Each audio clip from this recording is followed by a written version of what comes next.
Chers amis, bon retour dans le monde de l'hormèse, bon retour dans le monde de l'antifragilité, du renforcement naturel. Aujourd'hui,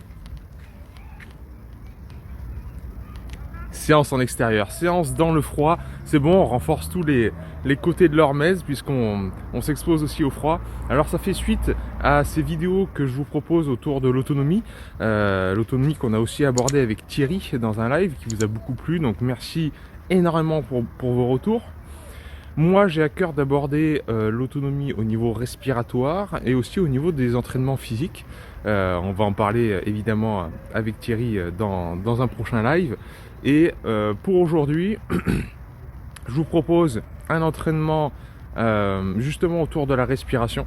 Donc que vous soyez sportive ou sportif ou pas du tout, ça va être de faire un effort de plus ou moins 45 secondes que vous pouvez faire en courant ou en marchant, chacun se gère.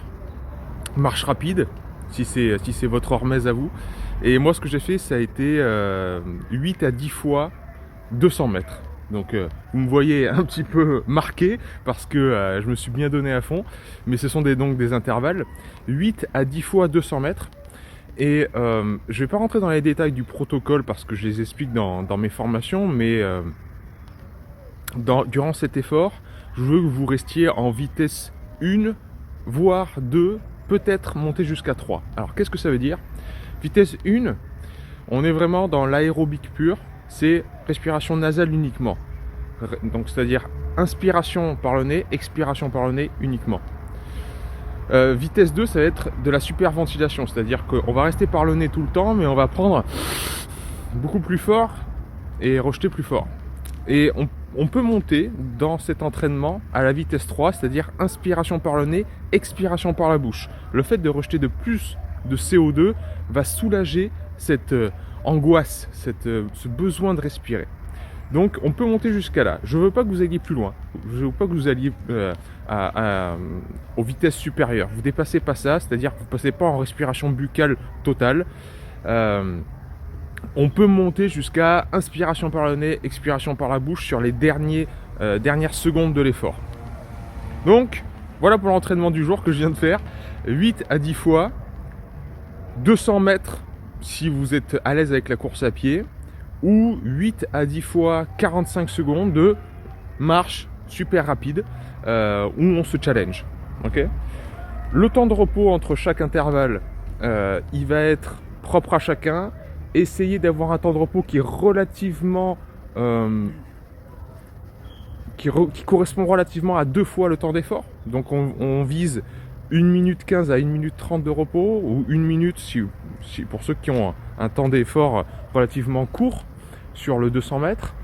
En fait, le temps, je m'en fiche un petit peu. Je veux surtout que votre respiration revienne à une certaine forme de normalité qui vous permettrait d'expirer sur 7 temps ou 7 secondes. C'est-à-dire, je marche, je viens de faire mes 200 mètres, je viens de faire mon effort, je marche et j'essaye de récupérer jusqu'à un moment où ma respiration et mon expiration, je peux la prolonger sur 7 secondes. C'est-à-dire, je viens de cavaler, je respire bien, et puis j'inspire. Et j'essaie d'allonger l'expire, et si j'arrive à compter dans ma tête 7 secondes, ok, je suis revenu à un rythme normal. Et si je peux faire ça 3 fois, donc inspire, expire de 7 secondes ou 7 temps, 1, je reprends 2, 3, ça veut dire que voilà, mon rythme est redevenu bon, je suis retourné dans la respiration contrôlée uniquement par le nez et mon rythme cardiaque s'est baissé. À partir de là, je peux repartir. Sur un prochain intervalle. Donc voilà l'entraînement que je vous propose. Ensuite,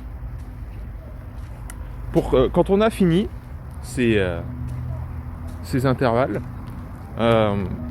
respiration nasale. Entraînement en respiration nasale et entraînement par vague pour analyser son point faible.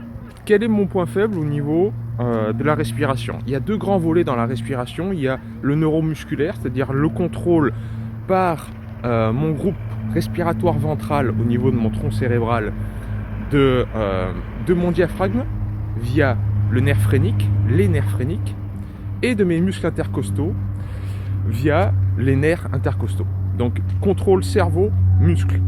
Il y a ce côté donc mécanique, et puis il y a un côté biochimique, c'est ma tolérance au dioxyde de carbone. C'est vraiment ma tolérance au CO2 qui va influer sur cette sensation de besoin de respirer et même d'angoisse et de stress.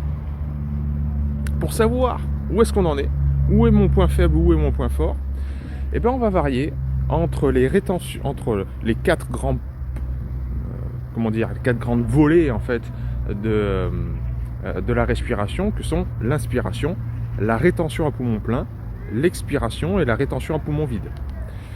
Donc on va tourner ça en faisant des vagues, et j'appelle ça vague parce qu'à chaque fois, un des quatre grands pendants de cette respiration va être doublé. Moi, je vais travailler à 10 et 20 pas. C'est-à-dire qu'en marchant, je vais inspirer sur 10 pas, retenir sur 10 pas, expirer sur 20 pas et retenir sur 10 pas. Puis le prochain tour, ça va être l'inverse. Je vais décaler le temps qui est doublé, les 20 pas, je vais le faire passer sur la rétention à poumon vide. Et ainsi de suite. Et on va respirer comme ça, par vague. Vous aurez de l'écrit à côté de moi, là, je vous mettrai les consignes par écrit pour bien que vous compreniez le principe de cette respiration par vague.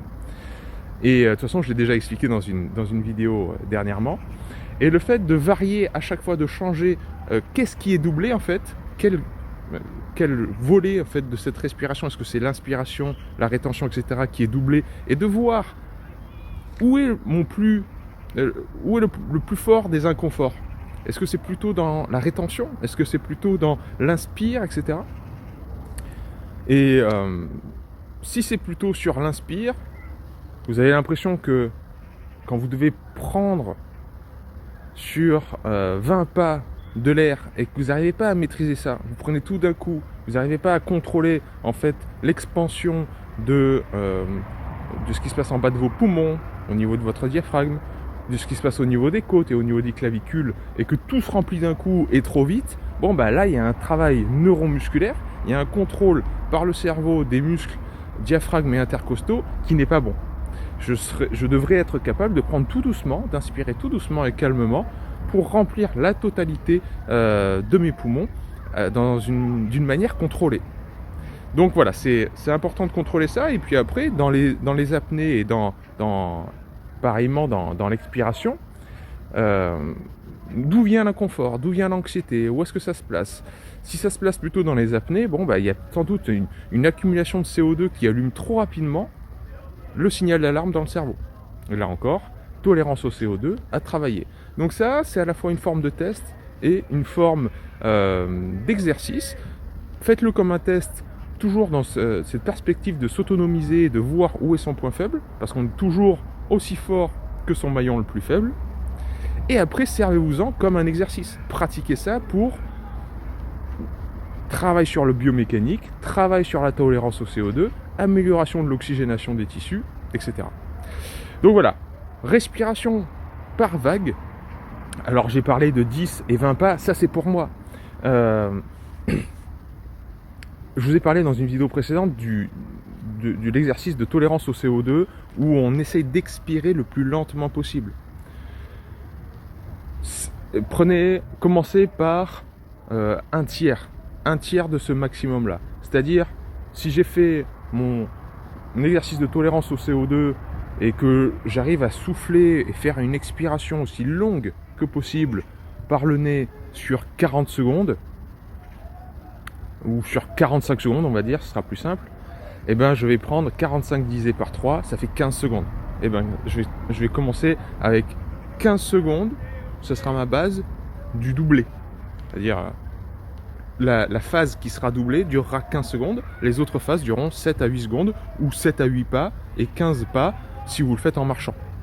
Idem, si votre test de tolérance au CO2 vous l'avez fait en marchant, il vous suffira de diviser ça par 3. Donc je fais mon test de tolérance au CO2, j'arrive à souffler et expirer longuement sur sais pas moi, allez, 50 pas, eh bien 50 pas divisé par 3, ça va me donner voilà, 15, entre 15 et 20, donc je pourrais partir sur, comme j'ai fait moi, 20 pas pour tout ce qui est doublé et 10 pas pour ce qui n'est pas doublé comme base de référence. Et puis après vous jaugez, vous modifiez si c'est trop dur ou si voilà, l'important c'est que la base doublée, celle qui est doublée, elle vous place dans ce soit un tout petit challenge. C'est pas un gros challenge, c'est pas un gros inconfort, mais c'est assez demandeur.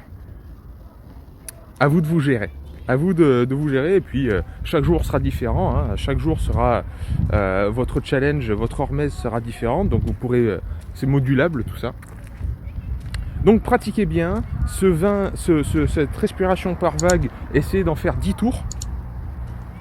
Voilà, 10 tours, ça veut dire que il y a 4 grands volets, 8 à 10 tours comme ça, chaque volet, chaque phase de la respiration sera travaillée au moins 2 fois. Voilà. Bossez bien, autonomisez-vous bien, apprenez à vous connaître, apprenez à connaître votre respiration, c'est apprendre à connaître son système nerveux, hormonal, son système adaptatif. C'est pour ça que j'aime autant la respiration et que ça va servir les sportifs comme monsieur et madame tout le monde qui veulent juste être en bonne santé. Allez, je vous laisse regarder, en plus il y a les enfants qui sont arrivés. À bientôt dans l'Hormèse.